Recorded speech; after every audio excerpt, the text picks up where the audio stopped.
Bueno, bien, como la segunda, la semana pasada terminamos, sí, con lo que respecta a Campo de Fresa, vamos a darle inicio a una de las últimas temáticas del año. Tengamos en cuenta que más o menos nos quedan unas 9 o 10 semanas, ¿sí? Para ir terminando, ¿sí? Sin contar por ahí algún feriado que nos vaya tocando, que no lo estuve calculando, la verdad, pero que puede ser. Habíamos acordado en 2 trabajos por mes, ¿sí? Y explicaciones y textos todas las semanas. Uno de los puntos que nos quedó por definir fue el cuento policial, ¿sí? A principio de año nosotros estuvimos viendo algunas noticias que tenían que ver con esto y después lo íbamos a vincular con la literatura. Así que para hoy les traigo un cuento que quizás ya hayan leído anteriormente porque la verdad que es muy famoso. Es de un autor que fue el que incursionó en el género policial, que fue Edgar Allan Poe, un autor estadounidense del siglo XIX. Así que ahora va el relato, la lectura de este texto. Hay que tener en cuenta también, ¿sí? Hay que saber que este tipo de relato, ¿sí? No necesariamente eh, tiene lo que se puede llegar a decir un asesinato, ¿sí? Estaríamos hablando más de policial negro, ¿sí? Eh, Casi siempre el policial clásico va a tener una investigación y se caracteriza por el ingenio, ¿sí? Casi siempre va a tener un investigador privado, un hombre que se encargue de una persona de estos asuntos y que lleve a cabo la investigación, o sea, a través de distintos testimonios, y no siempre el relato policial llega a la verdad, así como la vida misma. Muchas veces puede pasar que no ocurra esto, ¿sí? Que, que, digamos, como pasó eh, en algunos episodios, ¿sí? De algunos textos de Poe, no siempre llega a darse con quien realmente cometió el homicidio, el crimen en este caso. Bien, el corazón delator. Dice, es verdad, soy muy nervioso, horrorosamente nervioso. Siempre lo fui. Pero ¿por qué pretendéis que esté loco? La enfermedad ha agudizado mis sentidos sin destruirlos ni embotarlos. Tenía el oído muy fino, ninguno le igualaba, he escuchado todas las cosas del cielo y de la tierra, y no poca del infierno. ¿Cómo he de estar loco? Atención, ahora veréis con qué sano juicio y con qué calma puedo referirles toda la historia. Bien, ahí ya estamos hablando, ¿no? En esta pequeña introducción, de alguien que va a narrar algo que vivió y que de antemano se defiende como que no está loco, sí que está en su sano juicio. Me es imposible decir cómo se me ocurrió primeramente la idea, pero una vez concebida no pude echarla ni de noche ni de día. No me proponía objeto alguno, ni me dejaba llegar por una pasión. Amaba al buen anciano, pues jamás me había hecho daño alguno, ni menos insultado, no envidiaba su oro, pero tenía en sí algo desagradable.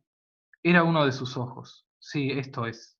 Se asemejaba al de un buitre y tenía el color azul pálido. Cada vez que ese ojo fijaba en mí su mirada, se me helaba la sangre en las venas y lentamente, por grados, comenzó a gemir en mi cerebro la idea de arrancar la vida al viejo, al fin de librarme para siempre de aquel ojo que me molestaba. He de aquí mi qued. Me creéis loco, pero advertid que locos no razonan. Si me hubiese visto con qué buen juicio procedí, con qué tacto y previsión, y con qué disimulo puse manos a la obra. Nunca había sido tan amable con el viejo como durante la semana que me precedió al asesinato. Todas las noches, a eso de las 12, levantaba el picaporte de la puerta y la abría, pero qué suavemente, y cuando quedaba bastante espacio para sacar la cabeza, introducía una linterna sorda, bien cerrada, para que no filtrase ninguna luz, y alargaba el cuello. Oh, hubieses reído al ver con qué cuidado procedía. Movía lentamente la cabeza muy poco a poco, para no perturbar el sueño del viejo, y necesitaba al menos una hora para adelantarla lo suficiente al fin de ver al hombre echado en su cama. Ah, un loco no lo haría así tan prudentemente. Y cuando mi cabeza estaba dentro de la habitación, levantaba la linterna con un sumo cuidado. Oh, con qué cuidado, sí, con qué cuidado, porque rechinaba. No la abría más de lo suficiente para que un rayo de luz iluminase el ojo del buitre. Hice esto durante 7 largas noches, hasta las 12, pero siempre encontré el ojo cerrado y por consiguiente me fue imposible consumar mi obra, porque no era el viejo lo que me incomodaba, sino su maldito ojo. Todos los días al amanecer entraba atrevidamente en su cuarto y le hablaba con mayor seriedad, llamándole por su nombre con tono cariñoso y preguntándole cómo había pasado la noche. Ya veis, por lo dicho, que debería ser un viejo muy perspicaz para sospechar que todas las noches, hasta las 12, examinaba durante un sueño. Bueno, aquí tenemos que este vecino no tenía nada personal, según su relato, pero lo único que le molestaba era este ojo, sí que era parecido al de un buitre. Y a pesar de que toda la noche repetía, ¿no?, el mismo procedimiento, no lo llegaba a asesinar porque ese ojo que le perturbaba estaba cerrado. Entonces, de alguna forma consideraba que no estaba bien. Llegaba la octava noche. Procedí con más precaución, perdón, aún para abrir la puerta. La aguja del reloj se hubiera movido más rápidamente que mi mano. Mis facultades y mi sagacidad estaban más desarrolladas que nunca y apenas podía reprimir la emoción de mi triunfo. Pensar que estaba allí, abriendo la puerta poco a poco, y que él no podía ni siquiera soñar en mis actos. Esta idea me hizo reír, tal vez el durmiente escuchó mi ligera carcajada, pues se movió de pronto en su lecho como si se despertase. Tal vez creéis que me retiré. Nada de eso. Su habitación estaba negra como un pez, tan espesas eran las tinieblas, pues mi hombre había sido cerrado herméticamente. Los póstigos por temor a los ladrones y sabiendo que no podía ver la puerta entornada, seguía empujándola más, siempre más. Había pasado ya la cabeza y estaba a punto de abrir la linterna, cuando mi pulgar se deslizó sobre el muelle con que cerraba y el viejo se incorporó en su lecho exclamando: ¿Quién anda ahí? Percibí inmóvil sin contestar. Durante una hora me mantuve como petrificado, y en todo ese tiempo no le vi echarse de nuevo. Seguía sentado y escuchando, como si lo había hecho noches enteras. Pero he de aquí que de repente oigo una especie de queja débil, y reconozco que era debida a un temor mortal. No era el dolor ni de pena, o no, era el ruido sordo y ahogado que se eleva del fondo de un alma poseída por el espanto. Yo conocía ese rumor, pues muchas noches, a las 12, cuando todos dormían, lo oí producirse en mi pecho, aumentando con su eco el terrible terror que me embargaba. Por eso comprendía bien lo que el viejo experimentaba y le compadecía aunque la risa entraviese mis labios.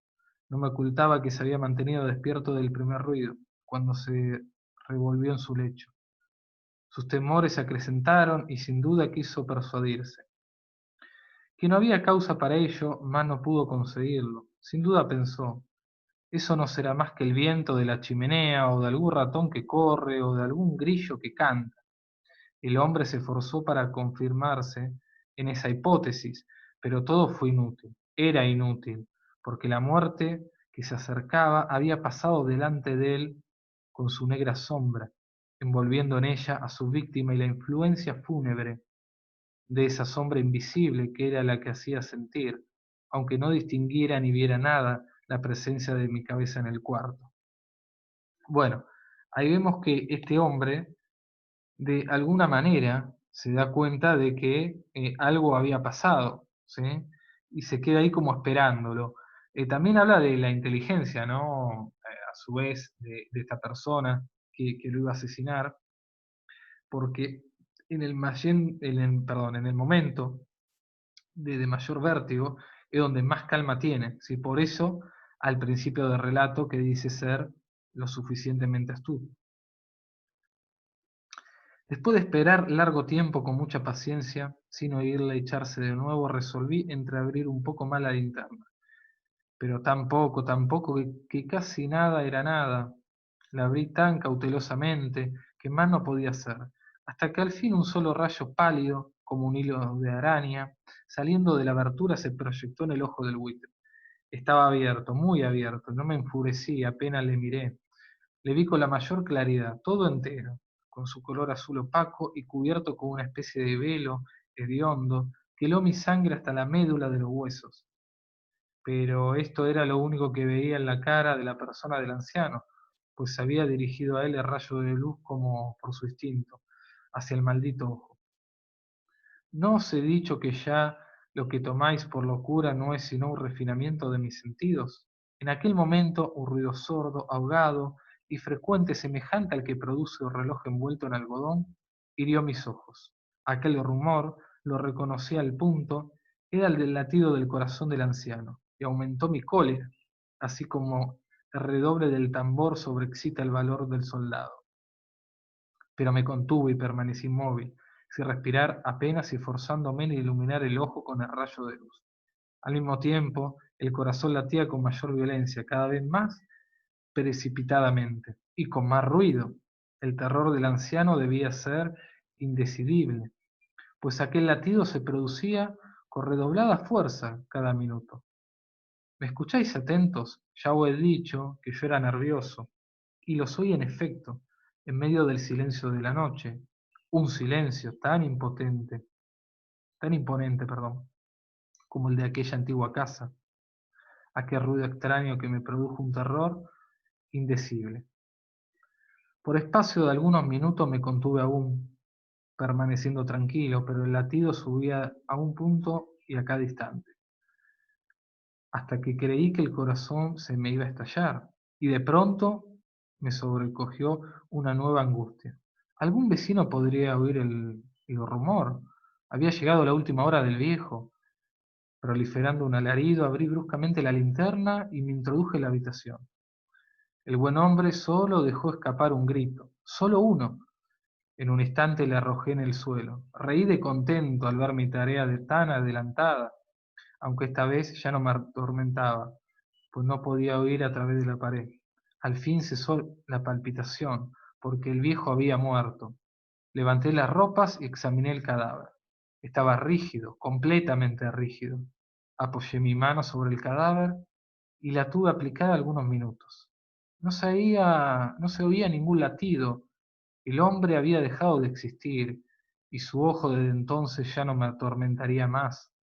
Si persistís en tomarme por loco, esta creencia se desvanecerá cuando os oiga qué preocupaciones adopté para ocultar el cadáver.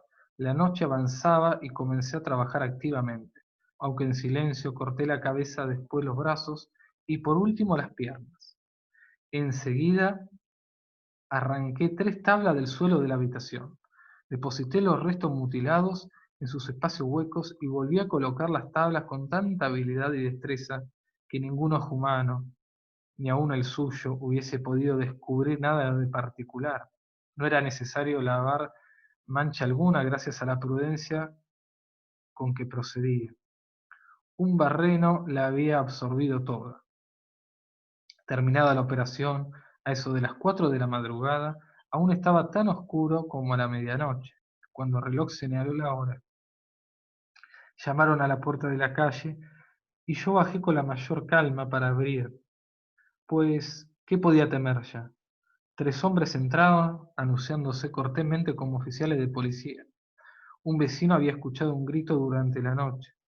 Esto bastó para despertar las sospechas. Se envió un aviso a las oficinas de la policía y los señores oficiales se presentaron para reconocer el local.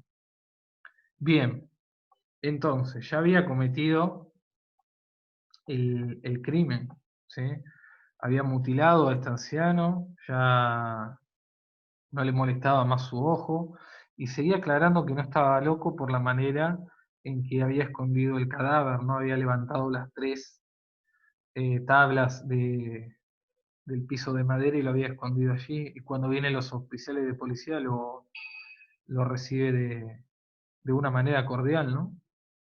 Yo sonreí porque nada debía temer, y recibiendo cortesanamente a aquellos caballeros, le dije que yo era quien había gritado en medio de mi sueño. Añadí que el viejo estaba de viaje y conduje a los oficiales por toda la casa, invitándoles a buscar, a registrar perfectamente. Al fin entré a su habitación y mostré sus tesoros, completamente seguros y en el mejor orden. En el entusiasmo de mi confianza ofrecí sillas a los visitantes para que se descansaran un poco, mientras que yo, con la loca audacia de un triunfo completo, coloqué la mía en el sitio donde yacía el cadáver de la víctima. O sea, él mismo se había sentado y abajo estaba el cadáver. Los oficiales quedaron satisfechos y convencidos por mis modales. Yo estaba muy tranquilo. Bien, al contrario de la personalidad que nos dice, ¿no? Que siempre estaba muy nervioso. Y hace poquitos que habían matado al anciano, lo había escondido, ¿no? Esto pasó a la medianoche, ya era un poquito más de las 4 de la mañana. No había dejado rastros y ya había convencido a casi todos, ¿no? Los oficiales. Bueno, ellos se sentaron y hablaron de cosas familiares a las que les contesté alegremente. Más al poco tiempo sentí que paleciera y ansié la marcha de aquellos hombres. Me dolía la cabeza. Me parecía que mis oídos zumbaban, pero los oficiales continuaban sentados, hablando sin cesar. El zumbido se pronunció más, persistiendo con mayor fuerza. Me puse a, perdón, me puse a charlar sin tregua para liberarme de aquella sensación. Pero todo fue inútil y al fin descubrí que el rumor no se producía en mis oídos. ¿Qué pasaba ahí, no? Él empieza a sentir, tiene algunas sensaciones que lo incomodan, ¿no? Y ya estaba a punto de lograr que los policías se vayan. Sin duda, palidecí entonces mucho, pero hablaba todavía con más viveza y alzando la voz, lo cual no impedía que el sonido fuera en aumento. ¿Qué podía hacer yo? Era un rumor sordo, ahogado, frecuente, muy análogo al que me producía un reloj envuelto en algodón. Respiré fatigosamente, los oficiales no oían aún. Entonces hablé más aprisa, con mayor vehemencia, pero el ruido aumentaba sin cesar. Él sentía un ruido, ¿no? En su cabeza, y hablaba más fuerte, pero el ruido lo seguía atormentando, ¿no? Me levanté y comencé a discutir sobre varias nimiedades en un diapasón muy alto y gesticulando vivamente, más el ruido crecía. ¿Por qué no querían irse aquellos hombres, aparentando que me exasperaban sus observaciones? Di varias vueltas de un lado a otro de la habitación, mas el rumor iba en aumento. Dios mío, ¿qué podía hacer? La cólera me cegaba. Comencé a renegar, agité la silla donde me había sentado, haciéndola rechinar sobre el suelo, pero el ruido dominaba siempre de una manera muy marcada, y los oficiales seguían hablando, bromeaban y sonreían. ¿Sería posible que no oyesen? Dios Todopoderoso, no, no, oían, sospechaban, lo sabían, todo. Se divertían con mi espanto. Lo creí y lo creo aún. Cualquier cosa era preferible a semejante burla. No podía soportar más aquellas hipócritas sonrisas. Comprendí que era preciso gritar o morir. Cada vez más alto, lo oís, cada vez más alto, siempre más alto. Miserables, exclamé. No simulen más, no simulen más a tiempo. Confieso el crimen. Arrancar esas tablas. Ahí está, ahí está. Es el latido de su espantoso corazón. Bueno, finalmente, en este final se le da el nombre al cuento, El corazón delator. Esta persona, el protagonista, el que cuenta toda la historia, el que le incomodaba el ojo del anciano, es el que termina diciéndole a los policías dónde estaba el cadáver, ¿sí? Creyendo, creyendo que ellos, los oficiales de policía, ya lo sabían y que se estaban burlando de él. Y esos ruidos, esas sensaciones que sentían, era del latido del corazón del anciano que él escuchaba y que cada vez latía más y más fuerte. Bien, eh, la semana que viene vamos a estar haciendo algunas actividades con esto. Vamos a profundizar más en la biografía de Poe. Vamos a profundizar más con un PDF que le voy a mandar también en otro audio que le mando al grupo de WhatsApp, aparte de este, sobre las características del policial, ¿sí? Cómo se gestó este género, las distintas clases de género policial que hay, los autores que más se distinguen, y vamos a estar haciendo algunas preguntas sobre este texto.